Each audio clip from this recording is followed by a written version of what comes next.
веднага се личи, че тази картина е на Златния бояджия. Не на Златния бояджия, а това е картина на Златю Бояджиев. Да, един от най-големите български художници от Пловдив.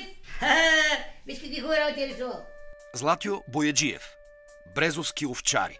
Златю Георгиев Бояджиев е един от най-самобитните български художници на 20 век. Известен е със своите портрети и пейзажи. Роден е на 22 октомври 1903 г. в Брезово.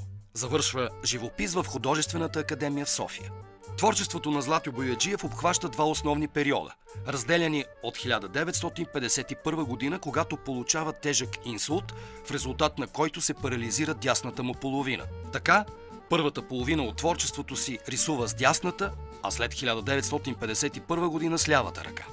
Двата периода в творчеството му са изключително различни.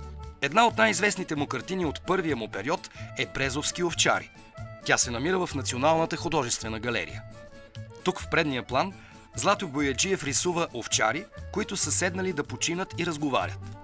В далечния план голите клони на дървото, прибраната от полето реколта и отлитащите птици предвещават настъпването на зимата. Картината е толкова жива, че можем почти да чуем невероятната история, която разказва мустакатия овчар с ямурлука, да чуем блеенето на овцете и лая на овчарската каракачанка. Видя ли? Овчарската гега! Ето така са се подпирали на време.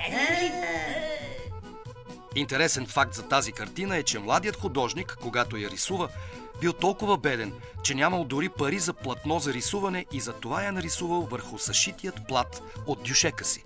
И ако погледнете картината от обратната страна, ще видите типичния за онова време раиран плат за дюшеци.